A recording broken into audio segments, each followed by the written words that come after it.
발파 대상 전체를 일정하게 수직으로 붕괴시키는 방법으로 주변에 건물이 밀집돼 있을 때 적합한 공법이다.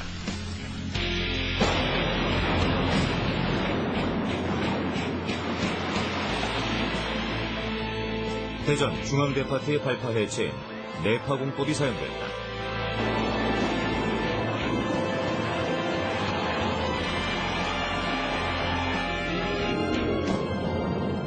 중앙 부분이 먼저 제자리에서 붕괴되고 양쪽 끝 부분을 안쪽으로 함몰시키는 공법이다.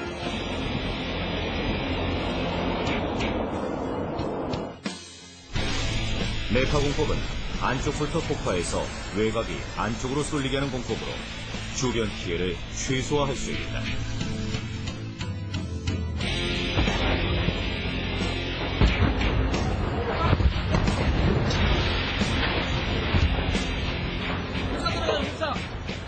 다섯 개의 굴뚝을 한 방향으로 넘어뜨린 이 방법은 전도공법이다. 공법은 전도공법입니다. 한 방향으로 넘어뜨리는 가장 쉬운 공법이라고 할 수가 있고요. 핵심은 그 굴뚝 내 일정 위치에 쐐기를 만드는 것이죠. 쐐기를 만들어서 쐐기가 만들어진 부분으로 넘어지는 방향을 조절하게 되는 것이고요. 방향 조절이 가장 어려운 기술이라고 보시면 됩니다. 전도공법. 꺾어지는 지점을 쐐기로 설계하고 그 쐐기의 앞쪽으로 구조물 전체를 한꺼번에 넘어뜨리는 공법이다.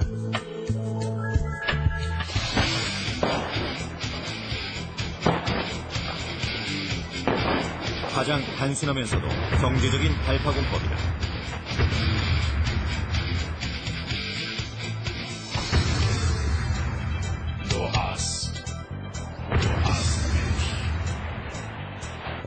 전도공법 같은 경우는 공사비가 제일 쌉니다. 그러니까 한쪽만 파괴해서 넘어뜨리는 쪽만 폭발을 하면 되기 때문에 돈이 가장 적게 드는 방법인 대신에 넘어지는 그 높이만큼 한쪽에 여유부지가 있어야 된다. 그래서 그 여유부지가 확보된 경우에 적용이 가능하고 또 하나의 문제는 넘어질 때 그대로 충격을 그 집안, 즉 땅에 전달하기 때문에 그 진동이나 그런 문제에 대응할 수 있는 그런 기술이 좀 확보가 돼야 되는 문제가 있고요. 부산 김해공항 국제선 여객 터미널이 오늘 새벽 폭파 방식으로 해체됐습니다. 부산 김해공항의 발파 해체엔 점진 붕괴 공법이 사용됐다. 국제선 여객 터미널이 순식간에 주저앉습니다. 59kg의 폭약을 순차적으로 터뜨려 건물을 점진적으로 무너뜨리는 공법이 사용됐습니다.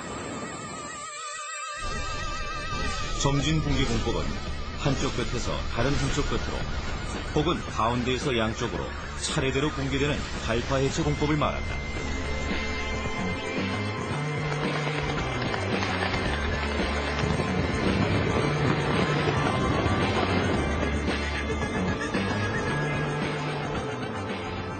그래서 우리나라의 아파트를 보면 I형 아파트라고 그러거든요. 그러니까 폭이 좁고 길이가 긴 건물 같은 경우는 한꺼번에 그 동시에 한 층에 화약을 쓰면 진동이나 소음이 크게 발생할 수 있기 때문에 그것을 억제하기 위해서 그 두부를 이렇게 나누는 것처럼 그 구역을 구분을 합니다. 그래서 구역을 구분하고 한쪽이나 아니면 중앙부터 양쪽으로 하든가 한쪽부터 점차적으로 시간차를 두고 해체하는 그런 공법인데 그게 이제 점진 붕괴 공법이라고 하고요.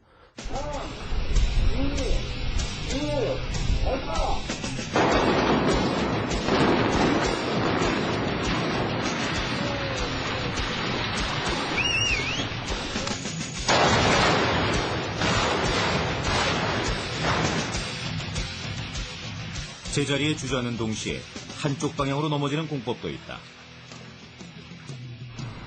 상부 극락공법, 토플링이라고 한다.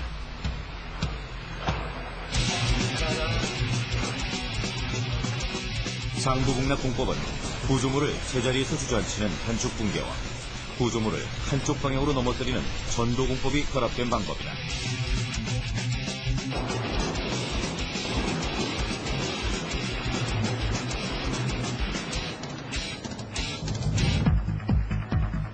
지난 94년 우리나라 발파 해체 역사에 기념비적인 공사가 있었다.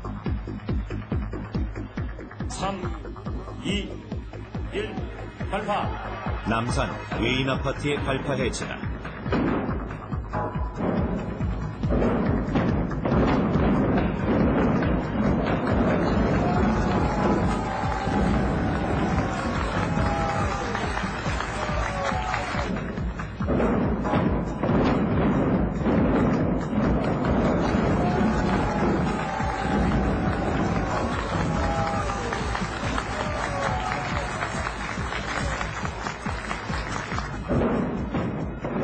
발파 해체공법은 구조물 상태와 주변 환경에 따라 선정되는데 남산 외인 아파트는 두 가지 발파 공법이 동시에 사용됐다.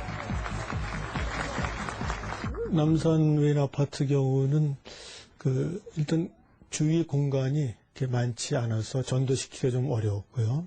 남산 터널도 있고 중요한 구조물들이 있었습니다.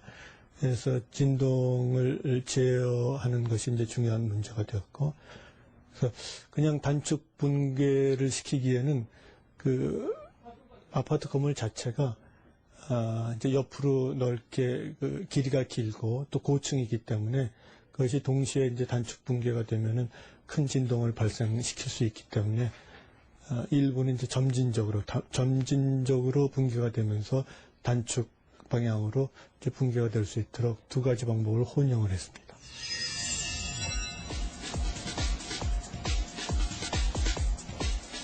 청구상고는 제자리에 주저앉으면서 옆으로 넘어지는 상부북락 공법을 적용하기로 했다. 공법이 결정되면 타당성과 안전성을 검증하기 위해 시뮬레이션 작업이 이어진다.